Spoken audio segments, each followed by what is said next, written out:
Oli, què tal? Primer de tot agrair una mica que m'hagueu convidat a estar aquí, que sento que això em va superbé, una mica per validar-me i anar matant a poc el síndrome de l'impostor.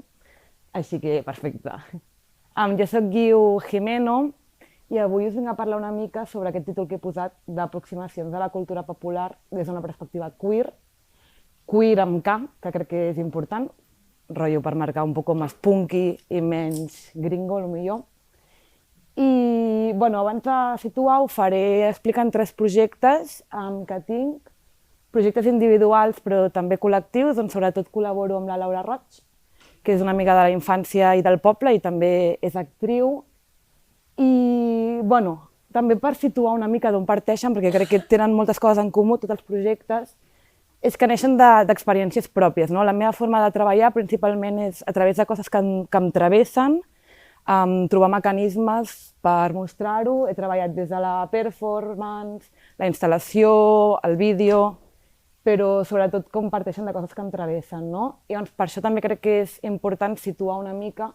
Jo vinc de Torrelles de Llobregat, que és un poble de l'àrea metropolitana, però tot i que està a l'àrea metropolitana, el transport públic no arriba, és bastant rural, i llavors com una mica neorural, com li volguéssim dir.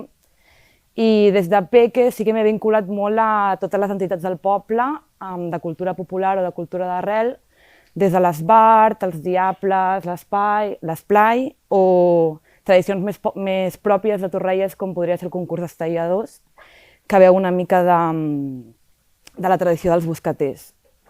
I què va passar? Jo m'he vinculat sempre molt amb això, però a mesura que vaig anar creixent i vaig començar a qüestionar-me una mica la meva identitat de gènere o orientació sexual, el que em va anar passant és com que aquests espais se'n van començar a fer espais com més distants, on em costava més habitar i on tota la vida els havia habitat d'una forma semi-més normativa. I a mi això em provocava molt malestar i vaig anar distanciant-me una mica. En aquell moment no ho sabia ben bé per què passava, però fent relectura m'he donat compte que com la meva identitat està estrictament lligada a aquest distanciament progressiu i a poc, i aleshores quan em vaig donar compte que això no havia passat perquè sí, sinó justament havia passat per això, vaig dir, hòstia, anem a plantejar-ho, o anem a plantejar-ho des de la creació, que és les eines que jo tinc o de les que m'agrada treballar. Aleshores el que vaig fer va ser començar a revisitar algunes de les tradicions del meu poble des d'una perspectiva queer o des de coses que em travessen. Això a nivell personal, però per altra banda també vull posar sobre la taula que més enllà de la meva experiència, crec que som moltes persones que estem parlant sobre la cultura popular, la cultura d'arrel, que tenim ganes de fer-la seguir viva, però crec que és superimportant que perquè segueixi viva posem sobre la taula quines són les violències que aquest folklore, igual que qualsevol manifestació popular d'aquesta societat, ha perpetuat, des de la LGTB-fòbia, el masclisme, el racisme, el classisme. Crec que és superimportant que la revisitem si volem seguir endavant, si volem seguir treballant amb la cultura d'arrel, perquè si no es convertirà en una cosa que almenys a mi no m'interessa. I per altra banda, de la mà d'això, crec que justament si estem parlant d'aquí a Catalunya, la cultura popular està estretament lligada a la identitat catalana, que també és una cosa que últimament s'està parlant molt i que justament també crec que és una cosa que està molt encapsulada, que també hem de començar a fer gran, d'encabir, que hi capiguen moltes més coses, i crec que una de les formes per fer-ho és com començar a parlar també sobre com encabim el folklore i la cultura. I dicho esto, ja us explico una mica com algun dels projectes. Vull començar amb Galop de Panderetes. Aquí volia portar una foto del meu esbart, que és l'esbart amb Sant Martí de Torrelles de Llobregat. L'únic que el PowerPoint el vaig fer i no vaig trobar cap foto. I he trobat aquest vídeo de YouTube de l'esbart cagarenc. I Galop de Panderetes és una dansa que hem ballat tota la vida al meu esbart. És una dansa que veu de la dansa popular de la Plana de Castelló. Es pot veure molt amb la vestimenta. I la relació que jo tenia amb aquesta dansa, diguéssim, amb el meu grup d'amigues, que des de ben peques hem estat a l'esbart, teníem molt interès en aquesta dansa. Sí que és cert que sabem que l'esbart o la dansa popular sí que els binarismes de gènere estan molt marcats, però justament amb aquesta en concret, moltíssim. hi ha una primera part que és la imatge de dalt, on són totes les dones, no? Que fan una primera part com molt més sinuosa, subtil, més calmada, que dona lloc després a una segona part on surten els homes, on tots els moviments són molt més explosius, molt diferents, no? I llavors des de Peque, amb el nostre grup d'amiguis i de l'Esbart, havien demanat sempre que volíem ballar la segona part, perquè almenys a nosaltres ens semblava com molt més interessant, però no ens deixaven perquè no ho podíem fer, perquè és la part dels homes, bla, bla, bla, bla. Què va passar? Jo en aquell moment, que estava vivint a Barcelona i també estava començant a transicionar com a persona no binària, em vaig donar compte de que jo ho havia compartit amb el meu entorn de Barcelona en aquell context, però no ho havia compartit amb les meves amistats de Torrelles. I això m'incomodava bastant, no? En plan, per què m'està costant tant parlar-ho com amb les del poble? I justament quan jo estava amb aquests dubtes em van convidar a fer una perfo a Hangar i jo tenia molt al cap també, en tot el moment de transicionar, crec que m'han acompanyat molt les meves referències amb el folklore i han estat com molt presents, no? I revisitar molt quins desitjos jo havia tingut com amb les meves experiències amb l'Esbart. Aleshores proposo al meu grup d'amigues que vull fer la creació d'aquesta performance amb elles i que el que fem és organitzem unes sessions on anem a l'Ateneu del meu poble i fem una primera part on aprenem entre nosaltres a través de vídeos, demanem a gent de l'Esbart aprendre a ballar aquesta part, no? La segona part la part dels homes, i ens autogestionem l'aprenentatge d'aquest ball i quan acabàvem dels assajos anàvem a sopar a casa d'alguna i aleshores el que fèiem, posàvem a gravar amb una gravadora de veu i introduïem converses sobre nosaltres en quant a la nostra identitat de gènere s'ha vinculat a l'Esbart i a les danses, no? I cadascú des de... Som persones cis, però també com vinculacions amb la masculinitat o amb la feminitat, i ens vam començar a parlar sobre així, i jo també vaig introduir en aquell moment, a través de la meva experiència amb l'Esbart, doncs que era una persona no binària, no? I aleshores això va quedar en... Em fa molta il·lu, perquè aquesta foto és del Festival del Hiu Hiu, que faig una pausa, que va ser com molt preciós i molt cuidat com la forma en què ens van acollir, que van confiar en nosaltres. A mode d'anècdota, vam tenir un accident de cotxe una hora abans de fer la perfo i va ser com una locura perquè va baixar totes les veïnes, tothom ens va ajudar, va ser molt cuidat. Però tornant a la performance, tot aquest procés on apreníem el ball i on teníem converses es va traduir en això, que era en la perfo, que era una primera part on estàvem tots jugant a cartes, que era el que fèiem abans d'assaig a l'Esbart, que ens posàvem mai a jugar a cartes, i on escoltàvem de fons tota aquesta composició sonora dels àudios de les converses que havíem tingut entre nosaltres, no? Aleshores hi ha un moment en què comença la música i comença primer la part de dones i en la melodia on ballen les dones el que fan és que les meves amigues m'ajuden a transvestir-me, no? O des de les pràctiques drag king m'ajuden a fer el tape, a posar-me bigoti i a posar-me la roba associada als homes. I aleshores quan acaba la part del ball de dones comencem a ballar amb la part dels homes i la gràcia és que jo sí que ho faig amb la roba masculina, però les meves amigues ho fan amb els tratges, que també es nota com la dificultat de com poder, dels moviments que hi ha a l'hora de ballar aquesta part, que són moviments molt més grans, no? Aleshores la cosa és que fem amb loop fins que no podem més a aquesta segona part. I això és una mica la vivència d'aquesta perfo.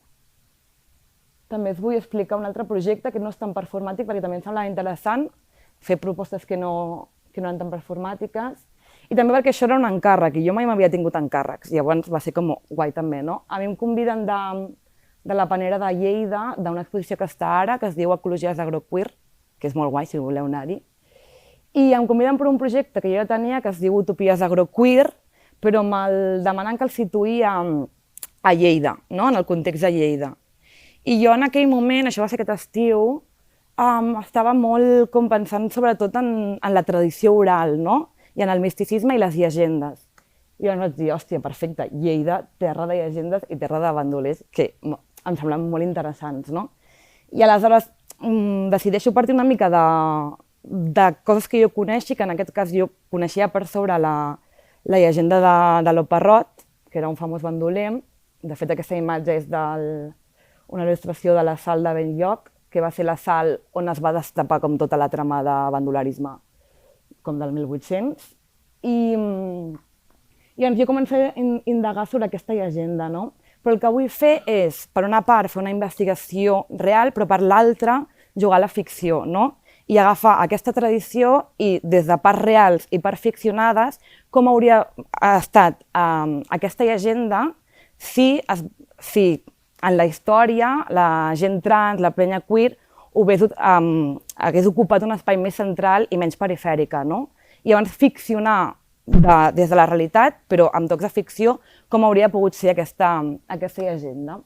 Aleshores, començo una investigació una mica sobre qui era aquesta persona de l'Oparrot, que quan em començo a investigar em dono compte que hi ha com molts mites que se'm cauen, perquè en el meu imaginari un bandoler era una persona com més outsider, no?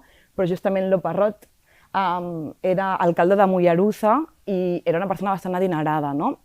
Aleshores començo a indagar i em dono compte que l'únic nom que s'havia rescatat o que s'havia mitificat o que havia entrat en aquest imaginari com més de llegenda popular era com el de l'Oparrot, però havien quedat invisibilitzats més de 50 bandoleris que formaven part de totes les organitzacions que pràcticament no se'ls coneixia els noms, no?